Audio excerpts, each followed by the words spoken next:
Es de risa que en un país como España tengamos el precio de la electricidad que tenemos ahora mismo por culpa del gas natural. Y esto se soluciona cambiando el precio de la luz, cambiando cómo pagamos por la luz, lo cual depende de Europa, o instalando muchísima energía renovable, lo cual depende de nosotros. Hay que hacerlo bien, hay que hacerlo teniendo en cuenta la población, pero hay que hacerlo. No tenemos tiempo que perder. Comienza Actualidad y Empleo Ambiental, un podcast de Juan María Arenas y Enoc Martínez.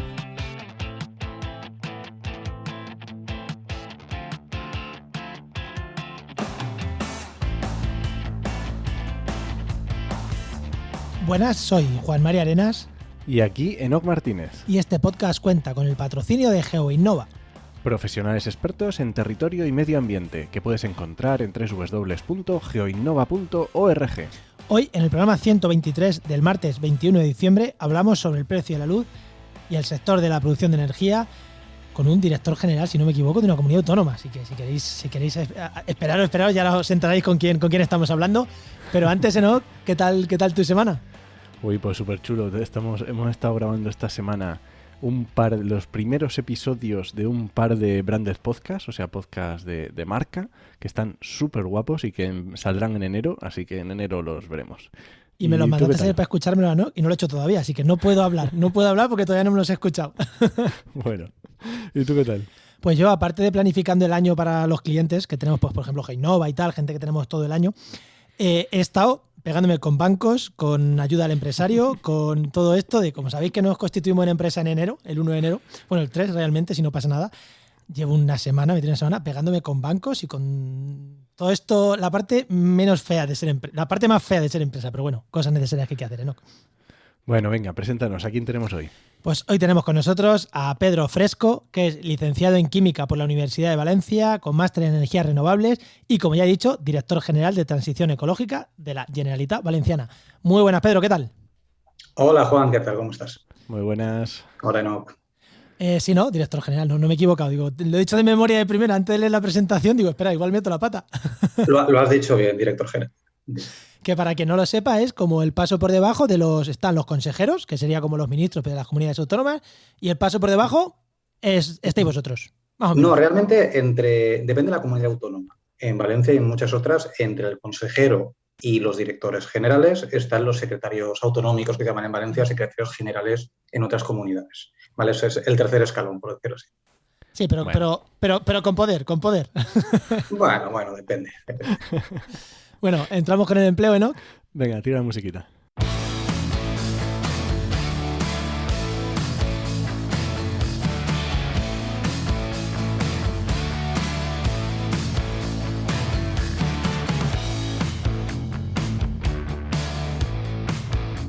Bueno, pues ya sabéis, y por última vez, vamos a hacer un consejo de empleo. No que el programa se acabe, sino que a partir de enero las secciones las vamos a cambiar un poquito y los consejos de empleo los vamos a dejar para otro podcast que tiene Enoc, hablando de empleo.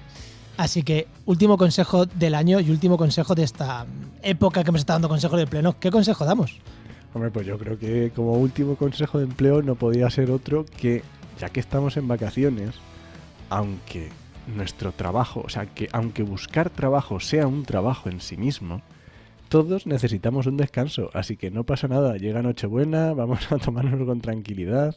En Trabaja Medio Ambiente hoy y mañana todavía hay ofertas de empleo, pero ya a partir de mañana se acaban, hasta después de Reyes.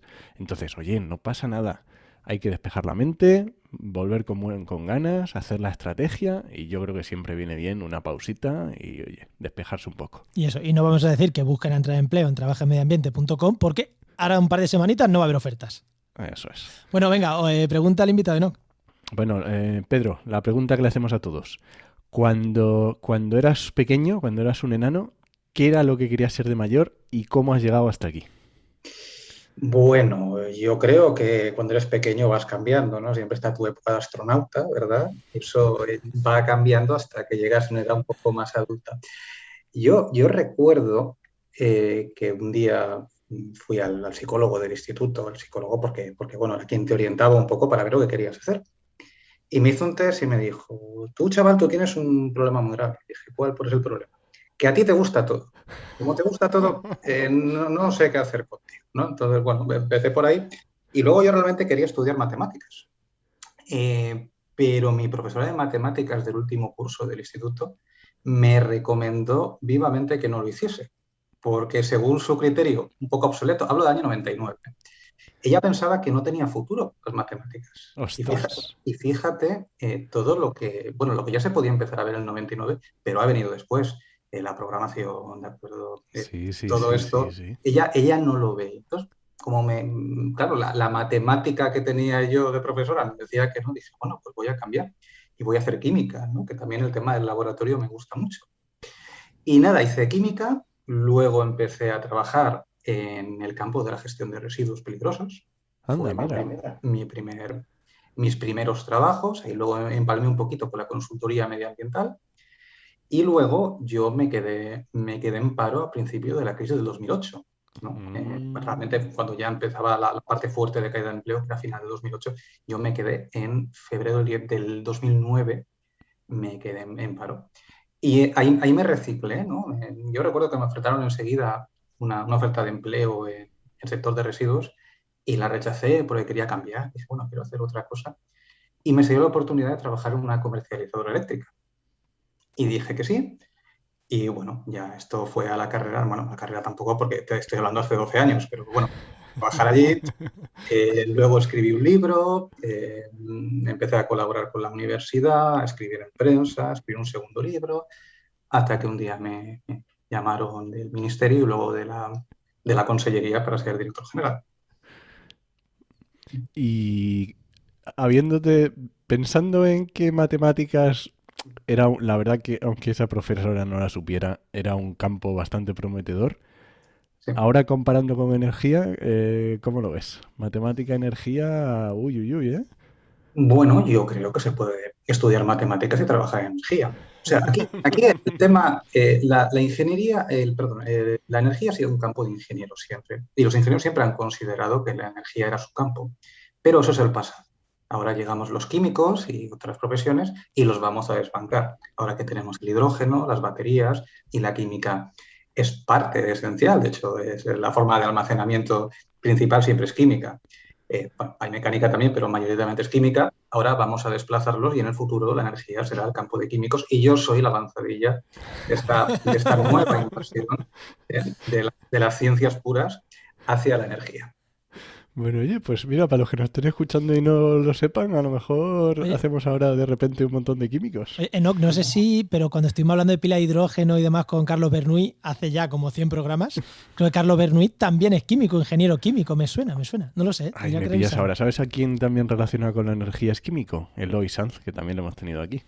Eloy es ingeniero químico y posiblemente Carlos también, no estoy Es seguro, que me pero suena que es que también. es así, es que al final todas las químicas de las baterías, química de las baterías es química, el hidrógeno obviamente es una transformación Claro. química, todo el tema de biocombustibles o todo el tema de combustibles sintéticos que llegarán en el futuro, todo eso es química, es nuestro mundo, los ingenieros se pueden ir jubilando si quieren, que vamos a llegar nosotros, que no se me enfade nadie. Es broma, pero no, es importante. El punto de vista multidisciplinar en el mundo de la energía es importante. Y también lo digo por las formaciones de humanidades. Cuando trabajas con algo como la energía, que no solo es técnico, sino también es social, es económico, es geopolítico, Sí. todas las formaciones, todos los puntos de vista son importantes. Muy buena recomendación. Sí. Joder, pues creo que para cerrar Para el bloque de cerrar. empleo esta recomendación ha sido genial. Así que nos vamos a Sí, pasar sí, ya sí. con el tema, ¿te parece, no? Vamos allá.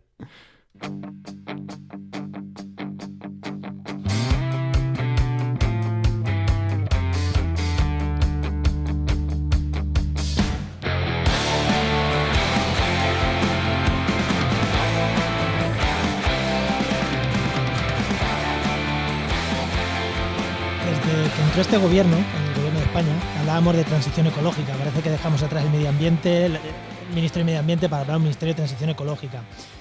Desde hace unos meses, a esta parte, tenemos un precio de la luz disparado, tenemos problemas con las instalaciones de nuevas instalaciones de energía, de producir energías renovables. O sea, que llevamos, que parece que la energía tiene un peso fundamental, tanto en nuestro bolsillo como en como en la política, ¿no? En la política del gobierno de España y de los gobiernos de las comunidades autónomas, con eso, configurar eso de transición energética, transición ecológica. Y para hablar de ello, para hablar del precio de la luz, para hablar de estos problemas con las renovables, tenemos aquí a Pedro Fresco. Así que vamos a empezar por el principio. Si te parece, empezamos por el precio de la luz, que igual tocando el bolsillo a la gente la retenemos un poquito más en el programa. ¿Por qué está el precio de la luz disparado? Bueno, pues es la pregunta clave de esta época, ¿no? Porque justamente hoy tenemos el precio más alto de la historia. Espera un segundo, Pedro. Posiblemente da igual cuando escuches esto, posiblemente ese día también sea, si lo escuchas el próximo día, sea el día más alto el precio, porque llevamos una rachita que tela. Sí, es posible. Mañana baja un poquito, veremos qué pasa el día siguiente, pero es posible que se pueda superar. Bueno, a ver, esto puede ser muy larga, muy corta la respuesta. La voy a intentar hacer. El precio de la luz está alto porque nosotros fijamos cuál es el precio de electricidad mediante un sistema que se llama marginalista, que viene a decir que en el mercado eléctrico es cada hora, ¿no? En cada hora el precio lo tiene que fijar la última unidad de generación que viene a cubrir la demanda que tienes. Y esta última unidad, como se va ordenando de más barata a más cara, es la más cara de todas. Mientras los precios de los distintos tipos de energía más o menos eran parecidos, pues este sistema más o menos era funcional, pues si había mucha demanda o poca generación renovable, que es barata, casaba un poquito más alto, te ibas a 60, 70, si no te ibas a 30 o a 20, pero resulta que empieza el año 2021 y después de una depresión de precios de las materias primas el año 20 por causa de la pandemia, pasa lo contrario, un efecto rebote. Hay un incremento muy fuerte del precio de las materias primas y fundamentalmente del gas natural, y este precio llega a multiplicarse por, hoy estábamos, creo que sobre 120 o 130 euros megavatio de gas natural. Hay que pensar que un precio estándar del megavatio de gas natural es 15. O sea, estamos prácticamente multiplicando 15 o 20, estamos multiplicando por 5, por 6, por 7. Eso, cuando lo llevas a una central de ciclo combinado, que es normalmente la energía que te marca esas últimas unidades de demanda, resulta que lo que costaba generar el año pasado 40 o 50 o 60, ahora mismo cuesta 300.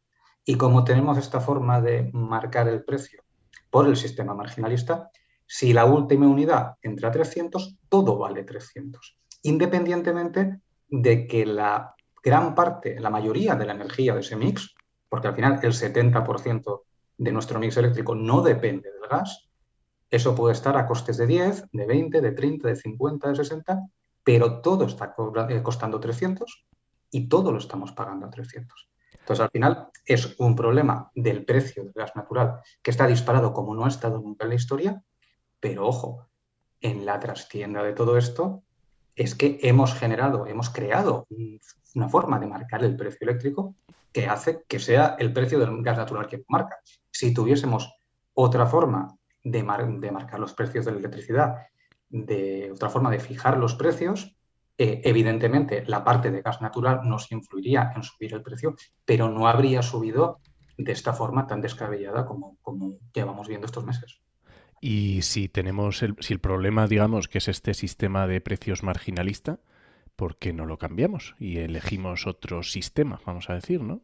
Porque seguro que hay más opciones, no lo sé.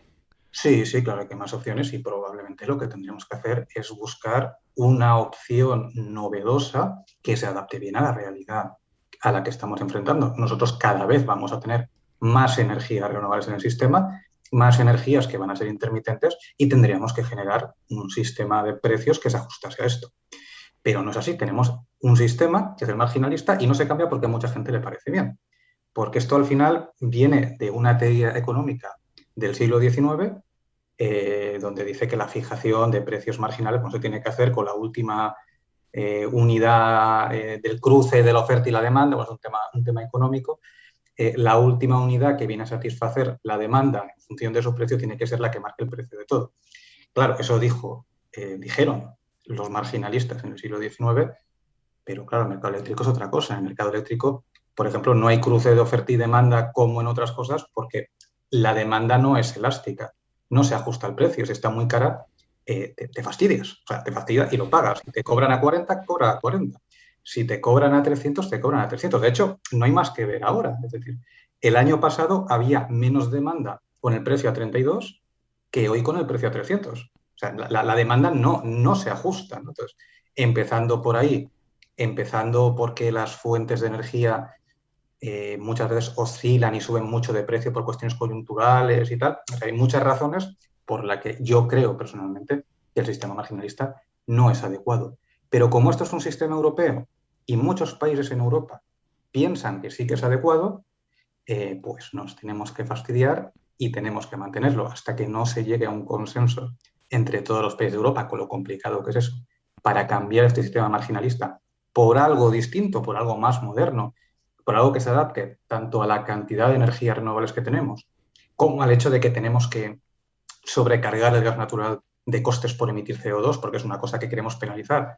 Pues claro, todas esas cosas que cuando se ideó este sistema en los años 80 no existían, nos debería hacer ver que tenemos que cambiar el sistema. Pero los cambios son difíciles. Mucha gente no quiere cambiar, mucha gente se apega al pasado, se apega a lo que ha aprendido cuando era más joven, y en esa tensión estamos, ¿no? Entre que lo viejo nos está haciendo mucho daño y no sabemos cómo salir, y lo nuevo no llega a haber un consenso, ni siquiera una propuesta sólida encima de la mesa para poder cambiar. Hombre, supongo que esto a las empresas les va de lujo, porque cuanto más caro esté el gas, las que están metiendo renovables están frotando las manos, claro, más cobran. Claro. Ahora mismo, la hidroeléctrica, todas las renovables, incluso la nuclear, que era una actividad que estaba prácticamente a pérdidas todos los años, ahora están ganando un dinero terrible. Pero claro, hay que ver la otra parte de la balanza, los consumidores y también las empresas consumidoras, porque el 300 y pico de hoy esperemos que sea puntual, pero un 300 y pico sostenido en el tiempo puede arrasar la economía, puede hacer cerrar fábricas, puede hacer cerrar industrias electrointensivas. Hay que tener mucho cuidado con esto. Si nos dijesen ahora que vamos a estar a 300 euros megavatio 5 años, habrían empresas que cerrarían mañana. Claro. Porque sabrían que no van a continuar. Aquí la expectativa es que evidentemente esto es una excepcionalidad, el gas bajará de precio y todo se normalizará. Pero esto puede dejar una ristra de cadáveres terrible.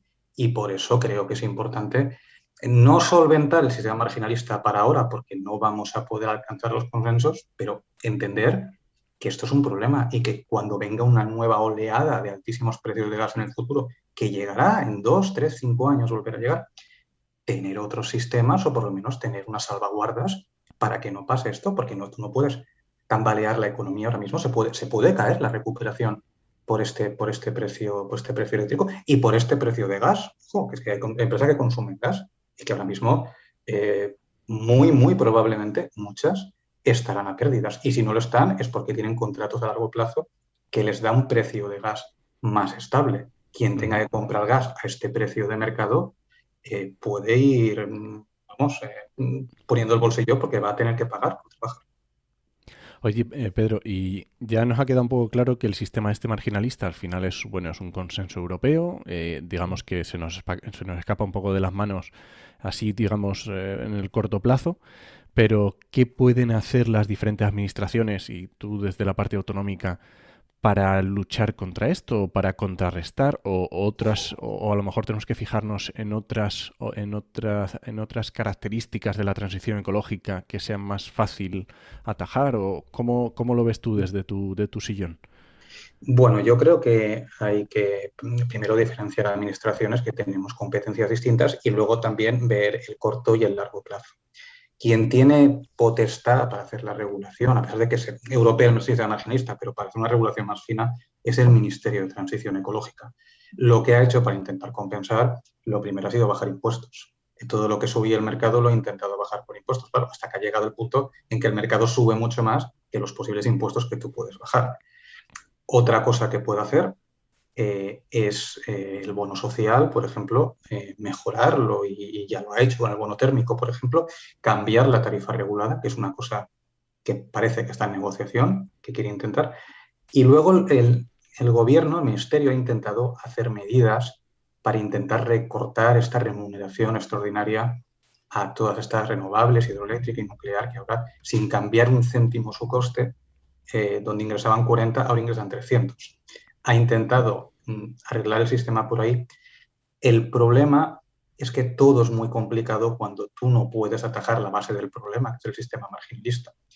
Ha intentado hacer algún tipo de, no sé, de arreglo por detrás, por decirlo así, pero claro, vivimos en un sistema energético tan financiarizado, donde hay contratos laterales y bilaterales y hay cadenas, claro, cadenas con contrapartes y con seguros y contraseguros, que al final tú tocas un puntito de esta cadena y puede ir pasando al actor que tú no quieres, ¿no?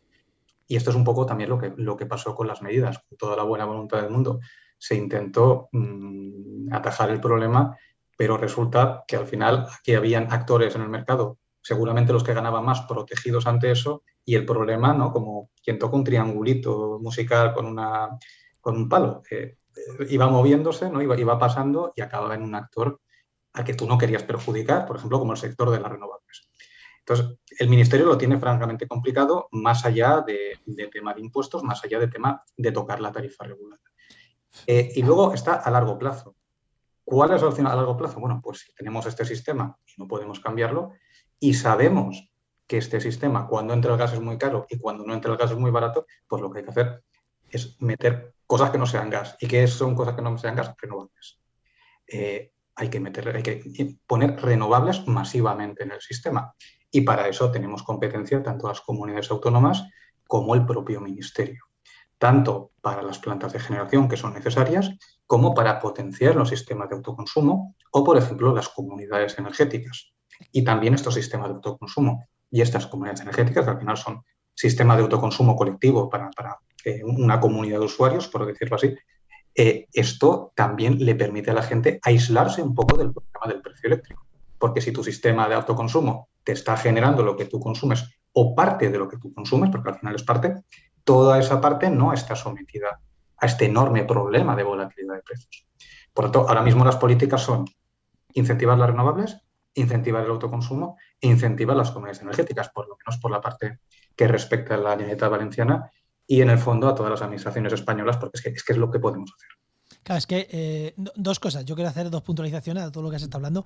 Punto uno, a mí cada vez que se bajan impuestos para regular algo me cabrea. Es porque los impuestos son la forma de equiparar el que paga mucho con el que no tiene que pagar y poder ayudarle. Si te cargas los impuestos, te cargas la base para gestionar ayudas, ¿no? Como el bono social y esas cosas. O sea, que a mí lo de el mantra este de bajemos impuestos, ostras, a mí personalmente me da mucho miedo, ¿no? Es verdad que no hay otra manera de tocar.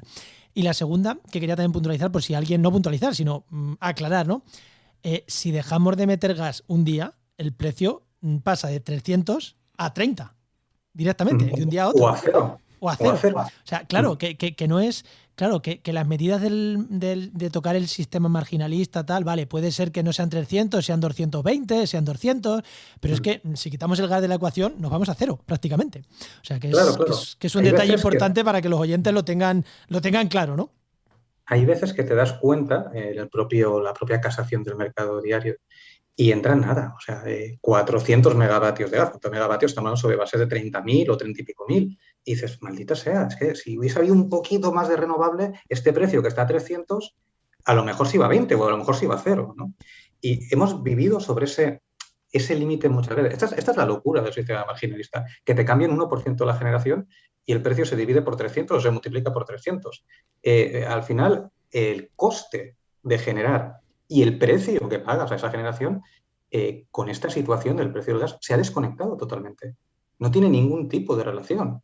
A veces, si analizas el coste de una hora donde hay un poquito de gas, dices, bueno, el coste de generar esto a lo mejor es 40 de media y estoy pagando 300.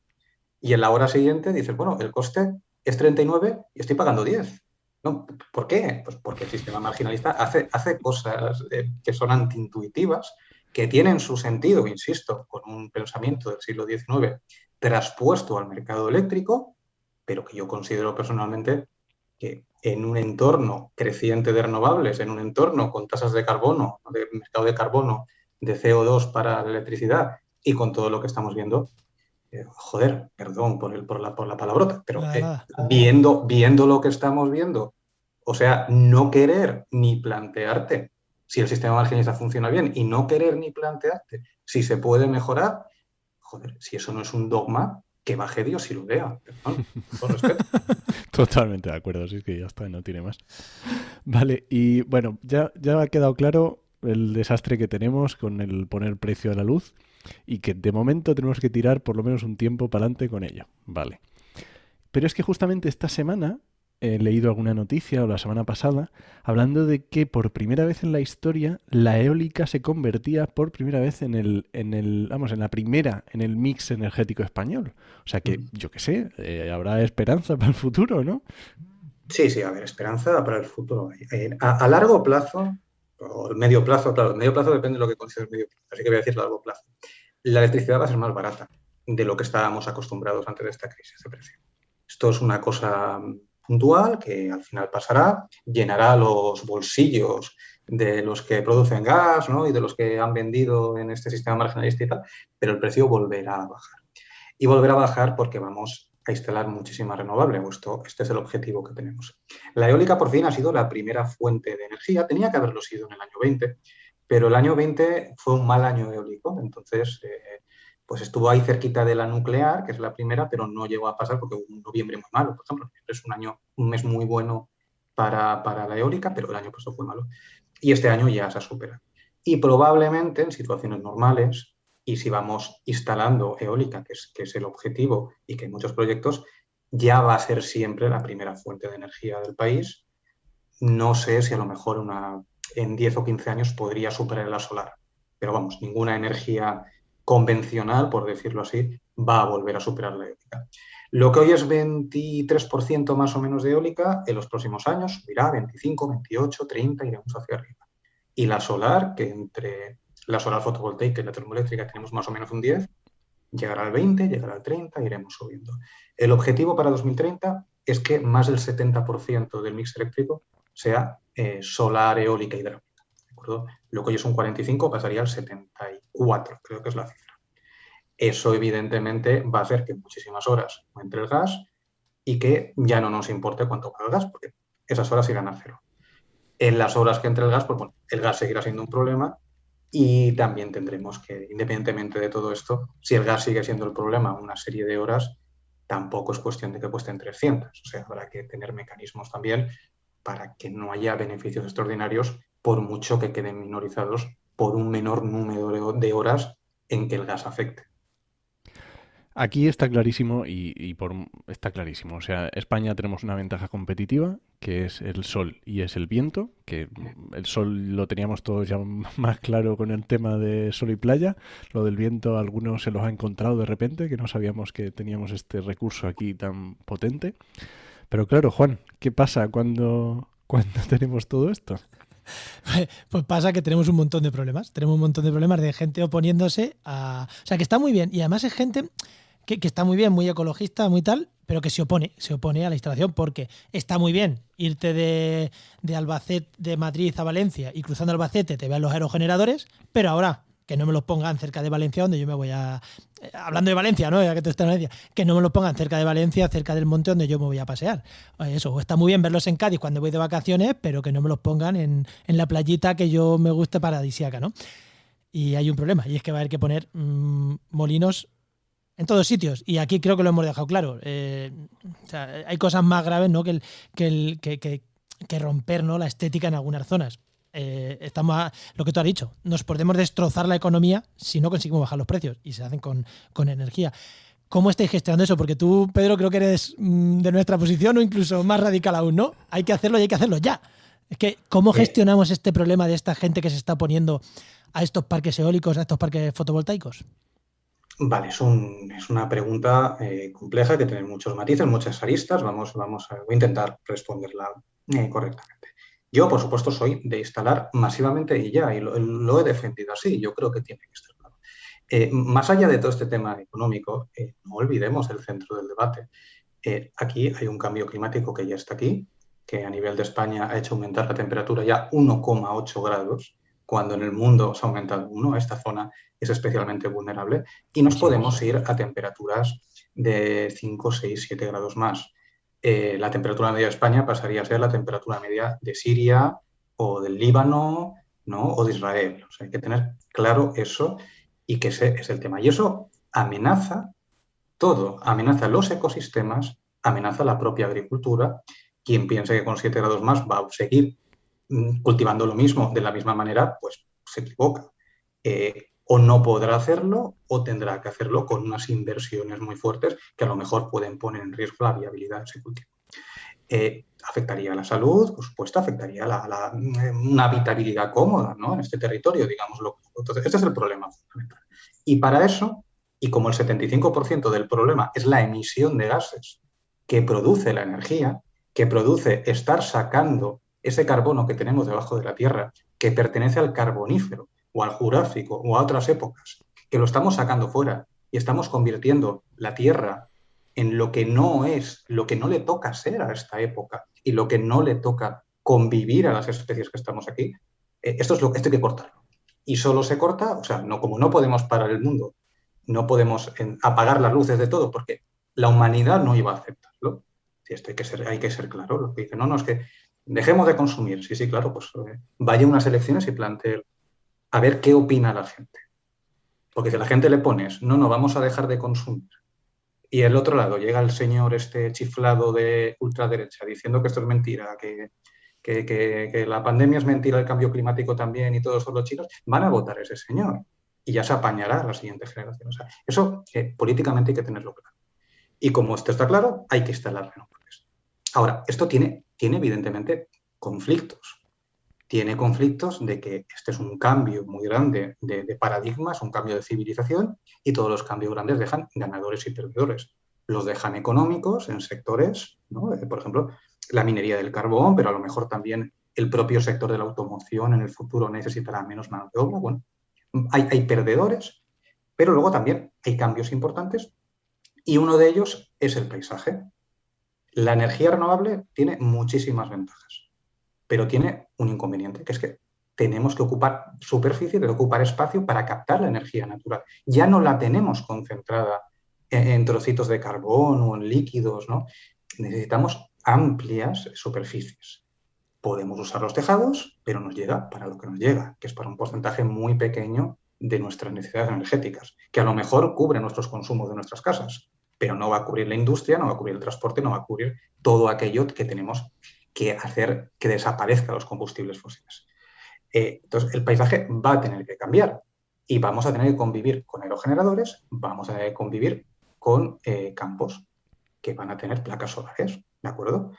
Y podrán convivir. Un aerogenerador no se acaba, no es Mordor, no se acaba la vida abajo, ¿de acuerdo? Ese puede seguir estando abajo. Los paneles solares también, se puede convivir con ellos. Hay incluso desarrollos agrofotovoltaicos que se puede cultivar debajo de los paneles, pero eso tiene que estar.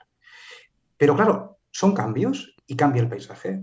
Y a la gente los cambios le cuestan y es absolutamente normal. Y yo creo que lo primero aquí es empatizar y entender con aquellas personas que no quieren estos desarrollos porque consideran que destruyen el paisaje o la agricultura o el ecosistema al que están acostumbrados, ¿no? Entonces, lo primero es empatía. Lo segundo, claro, las energías renovables son muy buenas, tienen un problema de ocupación de superficie, pero tienen un segundo problema, que es que, aun generando mucho empleo, lo generan en las etapas de diseño, en las etapas de construcción y en las etapas de desmantelamiento. Pero la etapa de funcionamiento, que es la más larga, genera muy poco empleo. Por eso son tan baratas. Por eso son tan baratas, correcto. Y por eso posiblemente saquen a la humanidad de este problema. Pero eso, para los municipios que tienen estas instalaciones, pues no es muy atractivo. Claro. Porque en energía solar, pues todavía hace falta algunas personas de mantenimiento que pueden ser del pueblo. Pero energía eólica, por ejemplo, son sectores muy tecnificados. Son técnicos muy especialistas que muy probablemente no puedan ser del municipio. Entonces la gente dice, bueno, primero me estropeas el paisaje y segundo, es que no me está dando empleo, ¿no? Pues hay rechazo y es una cosa natural. Pero considero que este debate hay que mirarlo, o sea, siendo serios y realistas, decir, miren, señores, esto hay que instalarlo. Instalarlo y la cantidad que hay que instalar está claro. Vayamos a debatir lo que podemos debatir, el dónde y el cómo, ¿no? Y qué beneficios deja en la zona, pero esto hay que instalarlo. Entonces, ¿qué podemos hacer que no puede ser no instalar? Eso no puede existir, eso no va a funcionar. Entonces, eso tiene que estar clarísimo. Hay que instalar los objetivos que tenemos, porque los hemos puesto para algo y porque están calculados. ¿Qué tenemos que hacer? Bueno, lo primero, yo creo que es importante que todo el mundo tenga claro que esto es necesario. Segundo, creo que es importante también que todo el mundo asuma un poquito de su responsabilidad. Entonces, no es cuestión de sobresaturar algunas zonas en concreto. Tendríamos que intentar pensar cómo todo el mundo, no a cada zona se le puede pedir lo mismo porque no tiene el mismo recurso, es obvio. Pero, oye, si tú tienes un municipio muy pequeñito y tal, pues haz una política fuerte de autoconsumo. O sea, haz todo lo que puedas hacer. Si tienes un tejado, úsalo. Si eres una zona eólica, pues tendrás que poner energía eólica. Si es una zona más del sur, más solar, pues a lo mejor tienes que tener más cuota de solar. Cada uno hay que poner como unos objetivos, aunque sean tentativos, para cada unidad geográfica, por decirlo así, para que todo el mundo entienda que esto no es ir a un territorio y llenarlo de paneles o de generadores, que todo el mundo tiene que colaborar. Y segundo, aquellas zonas que tengan que tener más porcentaje porque tienen más recursos o porque tienen unas condiciones mejores o porque sencillamente están más despobladas y lo cual el ratio de habitantes es menor, esas zonas tienen que tener más beneficios económicos de los que tienen. Tienen algunos por impuestos, ¿vale? Por tasas, en el caso de la solar, porque normalmente sí que hay cierto empleo local, pero yo creo que tenemos que hacer un pacto que vaya un poquito más allá. O sea, todo el mundo tiene que tener su responsabilidad, que aquí no vale decir, esto conmigo no va, no, perdón, esto va con todo el mundo, y tiene que ser así para que no haya excesivas saturaciones en algunos sitios, pero también quien dé un poquito más tiene que recibir más. Y yo creo que esto es algo que todavía tenemos que estructurar, pero creo que tenemos que estructurar ideas o crear principios para que esto sea así. Y esto, importante, se tiene que hacer mientras caminamos. O sea, no podemos ahora parar la instalación de renovables y decir, oiga, no, vamos a pensar cómo se hace. No, mire, no, es que cada año que perdemos, el agua no la tenemos al cuello, se nos empieza a meter por la boca. No podemos perder. Habrá que instalar ahora bajo las regulaciones que tengamos y tendremos que ir mejorando las regulaciones conforme caminamos, porque cualquier otra cosa es irnos al garete como civilización, por decirlo, como planeta, pero teniendo en cuenta que nosotros, como país, las regiones que hay en España, van a ser de las principales perjudicadas, claro. Y aparte yo siempre lo digo, en Chile yo conozco mucha gente que se fue a Chile a instalar energía renovable porque en España éramos una potencia renovable. O sea, que es también una fuente de negocio el que en España seamos potencia en renovable que podemos exportar hacia afuera, que eso no es algo que no se haya hecho, ya se hizo en su momento. Bueno, luego llegó el hachazo a las renovables y se paralizó todo ahí, ¿no? Pero ya fuimos potencia. Y otra cosa que quería también puntualizar es, oye, que toda esta gente que se opone, hay sitios donde lo hacen genial. O sea, en Tarifa, un paso migratorio de aves, el tercer paso de aves más importante del mundo, hay aerogeneradores. ¿Matan aves? Sí.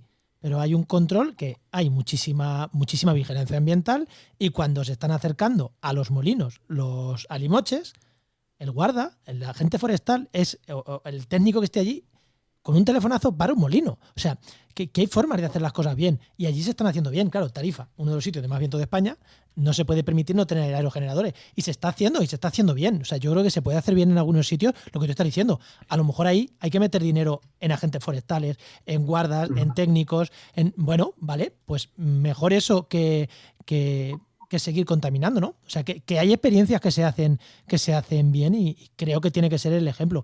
Yo es que lo de que se oponen a todo progreso, es que me toca mucho las narices. Sí, pero también hay que entender a la gente. Yo creo que no solucionamos ningún problema si no empatizamos con las personas. O sea, es normal que la gente diga, oye, esto me lo va a poner a lo de casa, esto hace ruido, esto qué va a pasar, esto en qué me beneficia a mí. Bueno, vamos a intentar, o sea, vamos primero a marcar claramente la responsabilidad porque hacemos esto, que todo el mundo entiende el proceso y luego veamos qué tipo de beneficios es. Y luego también hay que ver, y lo has dicho tú, España tiene unas condiciones fabulosas para poder convertirse, no en la Arabia Saudí de las renovables, a lo mejor es exagerado, pero dentro de lo que es nuestro ámbito económico, la Unión Europea, tenemos las mejores condiciones. Tenemos la mejor radiación solar de Europa. Tenemos muchísimas zonas eólicas muy buenas para la eólica y además somos un país muy montañoso que tiene muchas diferencias de altura, lo que nos puede permitir almacenar en forma de energía potencial mediante bombeos. lo tenemos todo y podemos pasar de ser un país que se gasta 40.000 millones de euros en importar hidrocarburos todos los años a ser un país que gane dinero exportando energía. Y esto hay que verlo, hay que ver el beneficio colectivo y, por supuesto, quien más colabore con este beneficio colectivo, y lo digo también territorialmente, tiene que recibir un poco más esto. Es importante hacer una estructura social justa de beneficios de esto, teniendo en cuenta también que es importante lo que hemos hablado, que sean baratas, porque no son baratas, pues también el invento se nos cae al suelo. Tienen que ser baratas, pero dan beneficios, y estos beneficios tienen que repartirse adecuadamente para mitigar estas resistencias que son naturales y son normales. Y yo creo que no hay que entrar en un gran conflicto, hay que empatizar, pero hay que explicar. Sí. Hay que explicar la realidad y la realidad es esta.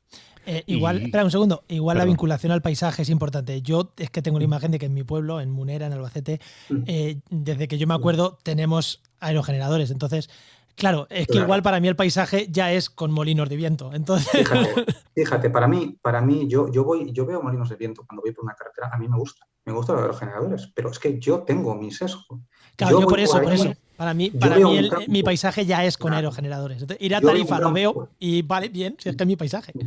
Veo un campo fantástico, natural, de por ejemplo un cultivo de viñedos o de naranjos, y yo veo fotovoltaica en medio, y para mí esa fotovoltaica está ahí para salvar esos cultivos, para salvar esa forma humana de saber, porque el cambio climático la puede arrasar. Pero eso lo veo yo, y yo tengo que entender que quien no tiene mi conocimiento, mi percepción, o trabaja en lo mismo que yo, no lo ve igual. Pues bueno, tengo que intentar primero empatizar y segundo hacerle ver a esa persona por qué yo lo veo así y por qué esas cosas que desconoce no son tan malas como él piensa, sino que están allí con un objetivo muy noble, que es, señor, que usted pueda seguir cultivando vino en esta zona y esto no suba a 7 grados, usted no va a cultivar vino y además los señores de Europa Central, que ahora no cultivan vino, tengan una temperatura maravillosa para hacerle la competencia a usted. Bueno, eso también hay que explicarlo. Sí, Pedro, ¿y cómo? Porque yo lo había algo sé de que había habido problemas, no sé, en la Generalitat, no sé si fue en Alicante, hay algún proyecto polémico. ¿Cómo se consigue? Claro, porque una cosa es que lo digamos y luego es enfrentarse con la gente y ser capaz de transmitir esto. ¿Cómo se consigue eso? Bueno, a ver, lo primero es que yo este mensaje lo digo en todas partes, entonces yo sé que a muchos auditorios pues no les gusta, pero a la gente hay que decirle la verdad. Aquí, luego hay otra cuestión, hay zonas en Alicante o interior de Valencia, zonas interiores fundamentalmente, ¿no?, donde hay una concentración de proyectos por varias razones. Primero, porque la tierra es más barata. Segundo, porque hay subestaciones en unas condiciones eléctricas favorables. Luego, porque el terreno da para ello y se han concentrado allí los proyectos. Pero claro, son proyectos. No son cosas que se vayan a construir. Para poderse construir, se tienen que autorizar. Y para que se autoricen, tienen que cumplir unos impactos ambientales que sean asumibles y después que los impactos paisajísticos también sean asumibles. Una de estas zonas, por ejemplo, es Villena. Yo estuve hace poco en Villena. Y hay mucha gente que está muy enfadada. Pero, por ejemplo, yo en ese momento fui con 4 informes negativos de mi consellería respecto a 4 proyectos. ¿Por qué? Pues porque estaban en zona cepa, porque estaban en zona inundable y porque estaban en zonas en que no podían estar. Y los proyectos que no son aceptables no serán aceptados. Pero la gente tiene que entender también la otra parte. Los proyectos que sí sean aceptables deben ser aceptados, porque hay un bienestar colectivo. Entonces, bueno, a la gente se lo explicas bien, también le explicas que en este momento, por una cuestión de una burbuja de puntos de conexión que hubo en el pasado que se ha transferido a una burbuja de proyectos, nosotros sabemos que muy probablemente solo se construyan de lo que tenemos presentado entre la tercera y la cuarta parte, o a lo mejor menos incluso. Claro. Eso lo sabemos porque es la capacidad lógica que tiene el sistema eléctrico para asumirlos. Y al final, cuando de aquí a un año vayamos a los mismos sitios, pues más de la mitad de proyectos ya no existirán. O incluso habrá algunos aprobados que luego no se construyen. Pues también va a pasar eso. Claro. Entonces, hay que insistir mucho en que la saturación de proyectos es sobre el papel, son cosas que están solicitadas. Muchas de ellas no tienen ningún viso de poder pasar los análisis. Muchas de otras son proyectos especulativos que no se van a hacer y algunos de ellos, cuando llegue el momento de construir, pues a lo mejor no podrán ni construir porque no tendrán el capital para hacerlo, o el proyecto ese ya no interesará a quien sea que quiera construirlo. Por tanto, de lo que hay en un mapa como proyectos a lo que habrá en la realidad, se dividirá por 4. Y eso también hay que explicar a la gente. Y entiendo que la gente aún así tiene miedo. Dice, bueno, sí, pero si me tocan todos a mí. Bueno, Claro. vale, vamos, pero dejemos pasar el tiempo. Hay que confiar en las administraciones y hay que confiar en que los análisis se hacen bien, en que aquellas zonas que están en sitios inaceptables no serán aceptados. Y si luego resulta que son aceptados, pues tendremos que ver dónde está el problema. ¿Qué análisis no hacemos bien o cómo lo cambiamos? Pero volvemos a lo mismo. Hay que mejorar cambiando, avanzando y caminando, y conforme te equivocas, pues vas corrigiendo. Lo que no podemos paralizar en base a, oiga, ¿y si a usted se le pasa un proyecto? Bueno, pues, es que si estamos en esas, nos suicidamos todos, no tiene sentido de qué hacemos aquí, ¿no? No, hay que caminar, no hay, por lo menos el proyecto valenciano, por ahora no ha dado ningún síntoma de que no vaya a funcionar. Si vemos que no funciona, lo cambiaremos. Pero por ahora no se ha aceptado nada que sea inaceptable. Aparte, un detalle, las líneas de evacuación las líneas de evacuación que ya están construidas tienen una capacidad, y cuando te meten 7 parques y solo tiene capacidad para evacuar 2, te meten 7 porque saben que 5 lo van a rechazar las administraciones. Es que es así, es que es así. O sea que... Claro. Sí, esa es la realidad, pero claro, eso lo sabe quien está no sé, quien entiende el sistema eléctrico o está en un despacho, ve los proyectos que hay, o a veces ven un mapa y dice, madre mía, pero ¿qué disparate es este? ¿Cómo se le ocurre meterse encima de un parque natural? ¿Cómo se piensa que se lo vamos a aprobar? Pero claro, la gente no lo sabe. Por eso la gente tiene miedo y es normal. Y es normal que tenga miedo, ¿no? Además con los condicionantes que hemos hablado de poco empleo local y tal.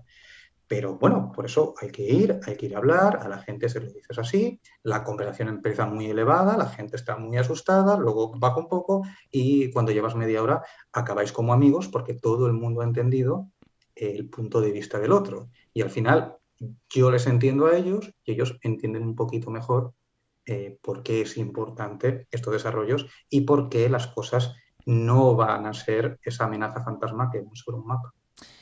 Enoch, teníamos otro tema para sacar, yo no sé si sacarlo o no, os lo preguntamos rápidamente. Es que yo creo que si nos metemos en tema de nuclear, yo creo que nos vamos a ir ya. Venga, dispara. Pues, rapidísimamente. A ver si puedes resumirlo en 30 segundos. ¿La nuclear es necesaria a día de hoy y es necesaria en el futuro? Necesario no es. Tú podrías apagar todas las centrales de España ahora mismo y seguiría todo funcionando. Claro, usando gas. Emitirías más, por eso no las cerramos todas. Aquí hay 2 debates diferentes. Hay un primer debate de ¿tiene sentido construir nuevas nucleares para descarbonizar? La respuesta en Occidente, en España, es claramente no. Y es no por 2 razones. La primera, porque la energía nuclear nueva es carísima. Es tan cara, con lo que gastaríamos en una central nueva, podríamos generar 4 veces más energía con renovables. Con lo cual, no tiene sentido. Pero es que, además de ser cara, es lenta. Si nos ponemos ahora a pensar dónde metemos una central nuclear, hasta que la tengamos construida pueden pasar 20 años. Y no tenemos 20 años para descarbonizar. Y en cambio, un proyecto solar o un proyecto eólico, en 3-4 años lo tienes hecho. Es 4 veces más cara y es 4 veces más lenta. Por tanto, no tiene ningún sentido hacer nuevas centrales nucleares en España, insisto. En China o en la India, será lo que sea. En España esto es así y por mucho que se insista en que tiene sentido, no tiene sentido. Otro debate diferente es qué hacemos con las centrales que tenemos en funcionamiento. ¿La cerramos o no la cerramos? Bueno, pues ahí el debate, que en el primer caso no existe, en este sí que existe. Se ha hecho un plan de ir cerrando centrales poco a poco, precisamente para dar tiempo a las renovables a desplazar esa energía. ¿Puede ser que no instalemos tantas renovables como queremos? Bueno, pues a lo mejor esos reactores tienen que aguantar 2 o 3 años más, ¿no? 4, 5, no lo sé. ¿Instalamos tantas renovables como pensamos? Pues esos reactores no van a aguantar tanto tiempo. Por la sencilla razón en que si el sistema está inundado de renovables, no tiene sentido técnico ni económico tener abierta una central nuclear que trabaja en plano 24 horas al día, 7 días a la semana y que su generación, digamos, va a chocar con las renovables. nos encontraremos cada vez con más horas al año donde tendremos energía renovable disponible y una central nuclear que no podemos parar. O que si la paramos, es tan lenta en volver a encenderse que la tienes 2 días inhabilitada. ¿Qué hacemos? ¿Dejamos la central encendida y paramos los aerogeneradores? Sería del género tonto. ¿Vamos a gastar un recurso como es el uranio si tenemos viento gratis o sol gratis? Entonces, claro, es un problema.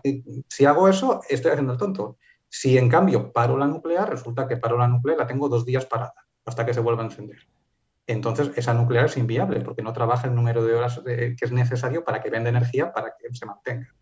Hay un choque técnico y económico entre muchísima energía renovable y nuestras actuales nucleares. Eso quiere decir que van a acabar cerrando. 2 años más, 2 años menos. Bueno, es un debate que me parece que es razonable, pero ese, no el de nuevas nucleares. Pues yo creo que este tema, Enoch, da para tratarlo en profundidad, así que ya sea en este podcast o le tiramos la piedra a nuestro amigo Álvaro Peñarrubia en el podcast de la energía, y seguro que tratamos este tema en el futuro. ¿No? Oye, pues genial, Pedro. Si quieres recomendar algo, si quieres decir un nombre de tu libro, que la gente se lo compre, o no sé, algo, o decir en redes dónde te puede buscar la gente. Bueno, mi Twitter es @pedrofresco, me pueden encontrar ahí. Lo del libro queda muy feo, siendo director general, no voy a decir, pero solo voy a decir que tengo 2, no tengo 1, y si la gente lo quiere buscar, pues yo no voy a prohibirle a nadie que se compre mi libro, faltaría más mis libros. Y simplemente sí que quiero dar un consejo. Ahora mismo, gracias al plan de recuperación, y más en esta circunstancia donde tenemos el precio eléctrico tan caro, no vamos a volver a encontrar jamás una cantidad de ayudas iguales a las actuales para poder instalar sistemas de autoconsumo. En la Comunidad Valenciana, por ejemplo, tenemos las propias subvenciones europeas que van a estar para toda España, tenemos una deducción del IRPF y además tenemos bonificaciones en muchos municipios del IBI. Hay tantas ayudas que es fácilmente amortizable en un par de años una instalación de autoconsumo. Quien tenga tejados disponibles, quien tenga capacidad, por favor, que lo mire. Es el momento para instalar autoconsumo, tanto por los precios eléctricos que tenemos como por todo este set increíble de ayudas. Se hará a la gente un favor a sí mismo y a su bolsillo, y hará también un favor al planeta. Pues más claro agua, ¿no? Ya está. Yo creo que es un final bastante redondo, ¿no? Pues Enoch, ¿algo más? Gracias. No, muchísimas gracias, Pedro. Ha sido un placer que te hayas venido. Muchísimas encantado de gracias. estar aquí. Muchas gracias. Hasta otra. Luego. Hasta luego.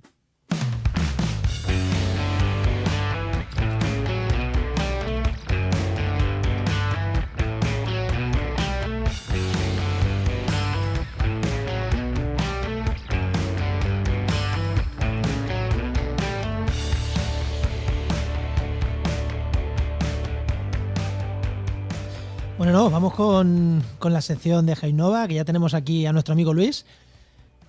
Hola, ¿qué tal? ¿Cómo estamos? Muy buenas, Luis. Que hoy, por aclamación popular de la dirección del programa, íbamos a hablar de otra cosa, pero dejamos la semana pasada un tema pendiente y le hemos dicho, Luis, vamos a continuarlo, que nos parece súper interesante. Así que, no, tú que fuiste el que dejaste ahí el balón botando, retoma la pregunta, a ver si te acuerdas.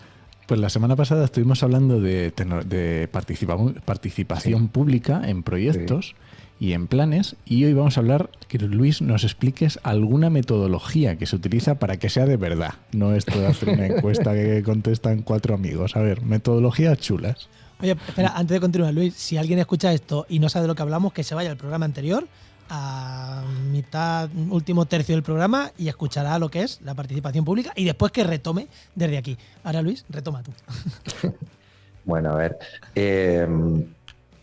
Quiero recordar que la semana pasada hablábamos de que la participación pública es obligatoria, ¿vale? En muchos planes y programas, y que de hecho pues no existía una cultura en esto de participar. Pero sin embargo, cada vez digamos que la gente podría participar un poco más siempre que se enfocase de una forma óptima.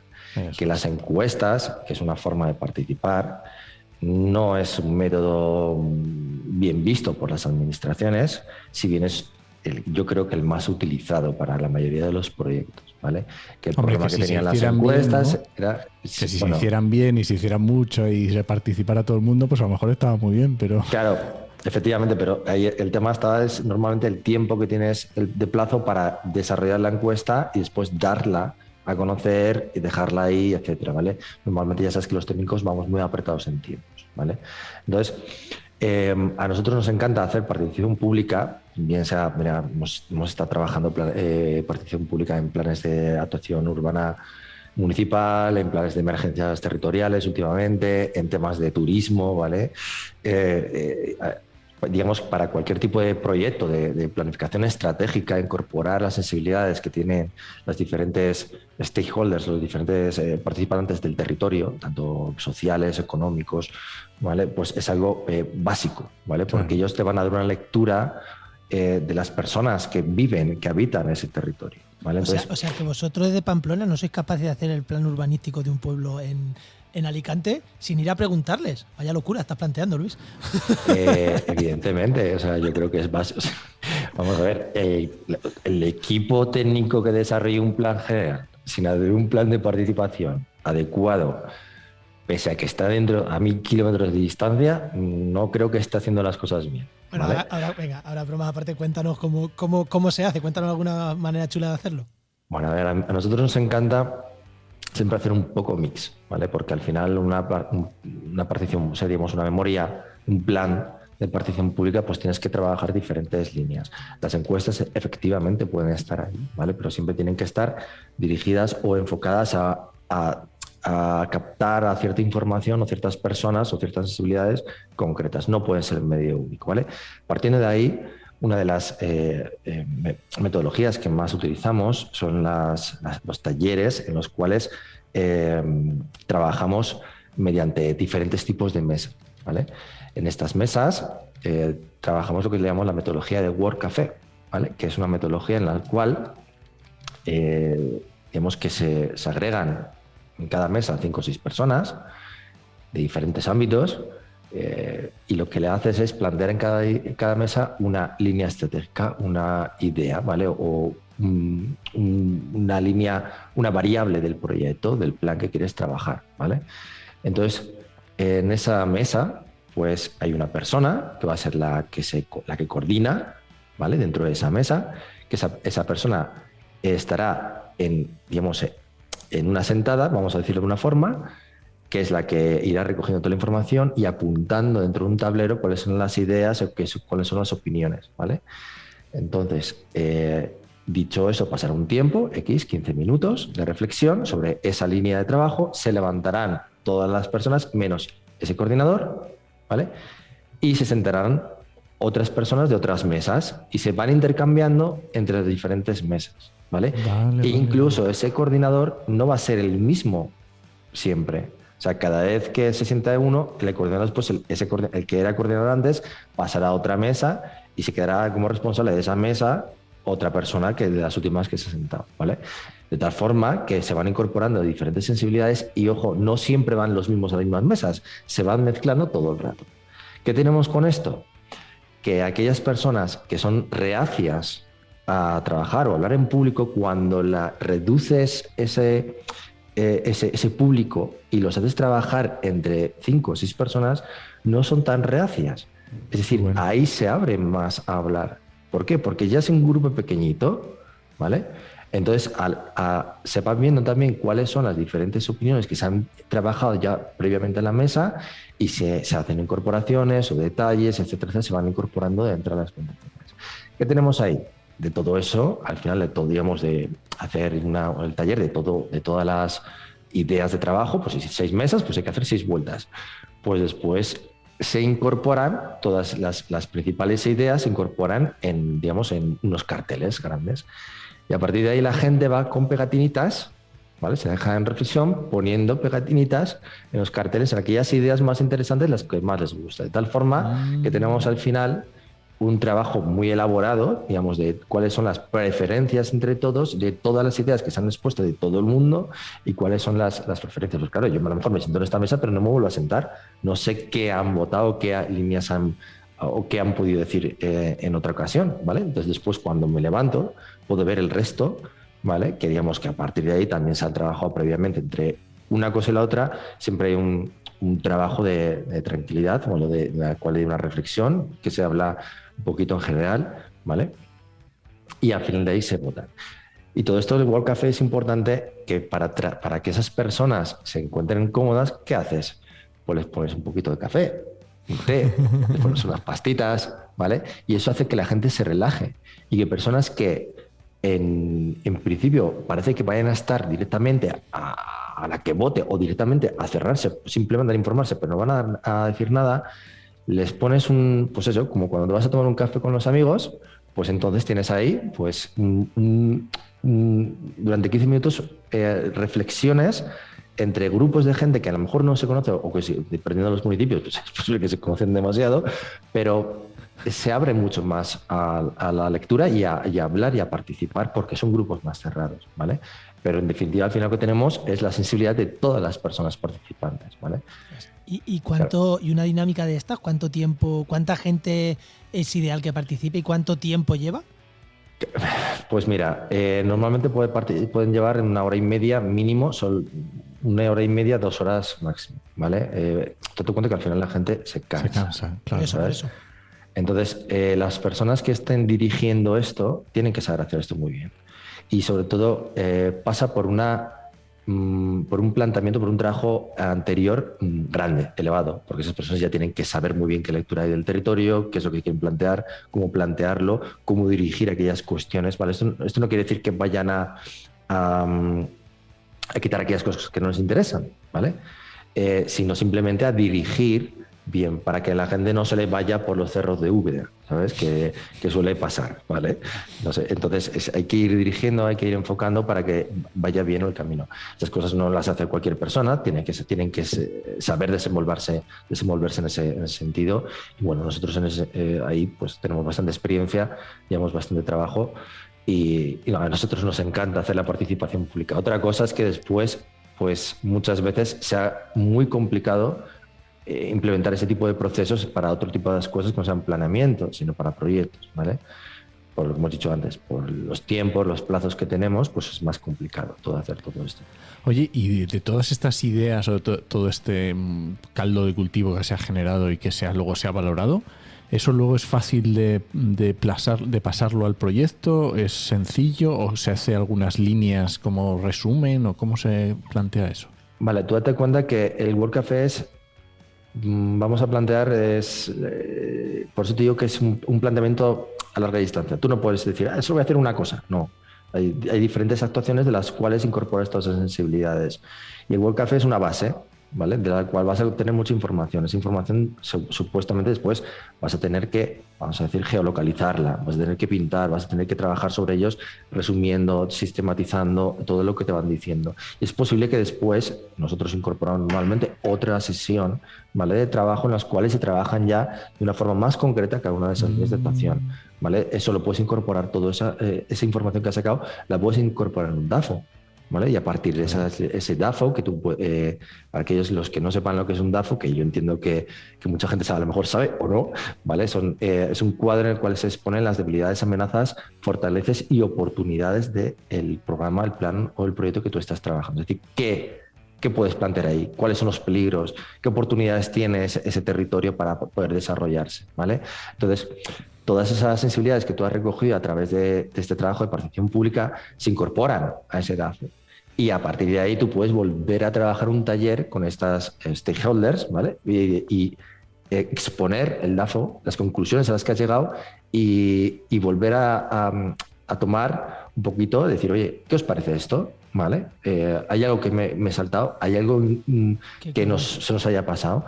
Entonces, esto al final daros cuenta de que es un proceso dinámico en el cual directamente existe una retroalimentación continua en todo el proceso, en el cual el técnico tiene que ir sistematizando, tiene que ir trabajando, desmigando toda esa información, trabajando nuevas estrategias, nuevas actuaciones y pidiendo información otra vez hacia atrás, diciendo, oye, vamos, esto es lo que estoy trabajando, esto es lo que estoy sacando, ¿os parece bien?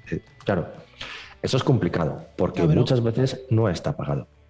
Claro, eso iba a decir, pero En el programa anterior nos decías, 10.000 personas, que 15 personas hagan una encuesta no es significativo, pero claro, tener a 15 personas, y he dicho 15 que son poquitas, participando en unas dinámicas de estas, me parece que pueden salir, o sea, son 15 personas pensantes más allá de una encuesta, me parece algo muy chulo. O sea, con el mismo número de personas puedes tener o una Q3 o algo súper chulo.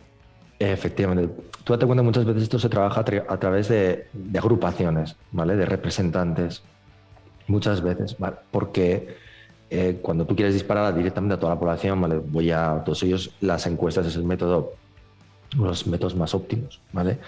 Pero si tú quieres trabajar esto en concreto, tienes que buscar cuáles son, digamos, estas entidades, estas agrupaciones que están en ese territorio, las identificas, te pones en contacto con ellos y les invitas, ¿vale? No invitas a los 150 socios de esa agrupación, sino invitas a las personas que, o le dicen, mira, que aunque venga una persona o dos, pues es suficiente. Bueno, pues tú vas trabajando eso y dices, bueno, si tienes 15, 20 personas, pues ya tienes, tú al final tienes, imagínate, pues 10, 12, 15 entidades que están ahí representadas, pues desde hosteleros, comercio, asociaciones ambientales, no sé, Valencia Falleros hemos tenido también, ¿sabes? Dentro de un poquito de todo. Al final es importante porque ellos son los que tienen esos problemas, los que van a comentarte toda esa información. Joder, pues tema súper, súper chulo. Luis, así no hay manera. O sea, intentamos hacer 7 o 8 minutitos, nos traes temas tan interesantes que nos podemos tirar media hora hablando de ellos. Así no hay manera, Luis.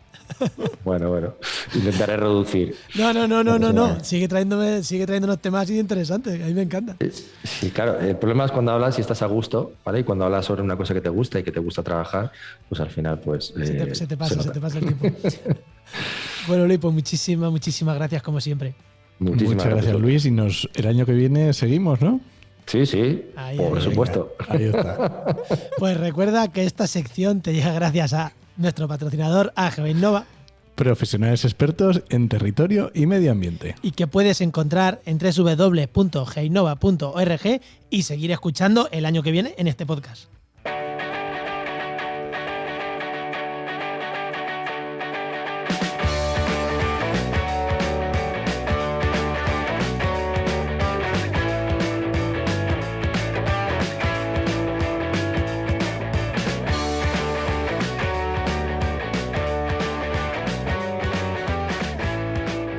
Oye, ¿no? ¿Cuál es el consejo ese que le has dado a la gente hoy? Nos lo vamos a tomar a pecho, ¿eh? Ahí. Nos vamos de vacaciones. Sí, por eso hemos hecho un programa más largo, porque tenéis para escucharlo 2 o 3 semanas a lo mejor, ¿eh? No pasa nada, volvemos en enero, pero en enero, dejadnos pasar las navidades. En enero, después de Reyes, eso ya también seguro, no sabemos cuándo, pero bueno, por ahí, a mediados de enero volvemos. Eso es. Pero antes de irnos vamos a recomendar un podcast, ¿no? Para estos días. Para estos días. Venga, un podcast que te recomendé yo y que está súper guapo. Brutal. Que además es uno de estos que tiene, no sé si son 6 episodios o 7, pero que empieza y acaba. Que se llama Los Papeles. Así, Los Papeles. Y es un podcast de estos periodísticos que cuentan, bueno, no desvelamos nada, cuentan los papeles de Bárcenas. Y, ostras. No desvelamos nada, pero a mí, que soy un hard de la política, o sea, que me gusta la política, yo había cosas que no sabía. No sabía dónde salía Xavier Trías y por qué estaba por ahí en medio. No sabía... O sea, y está ojo, muy chulo. Y ojo, el podcast acaba y luego tiene una entrevista que es como un posterior al podcast. Escucharla también. Muy buena. La verdad que es un podcast que está muy bien para enterarse realmente de que, porque claro, cuando estás ahí en el día a día, que lo vas escuchando y tal, pero cuando ya te lo cuentan desde el principio hasta el final, cómo ha sido, cómo el trabajo periodístico que hubo detrás, a mí me encanta. Y eso, y disfruta, o sea, no solo por saber lo que ha pasado con los papeles de Bárcenas y tal, que puedes extractar las narices de eso, sino cómo trabaja un periodista, cómo trabaja una trama de corrupción, o sea, joder, que como historia, aunque fuera historia ficticia, también está súper chula. Sí, o sea, esto da para serie de Netflix, pero totalmente, vamos, con sus intrigas y sus personajes, buah, es una pasada. Yo me puse a escucharlo, salí de Úbeda, me fui a mi pueblo y de ahí a Pamplona y casi que me lo escuché del tirón, ¿eh? Un programa tras otro, casi del tirón.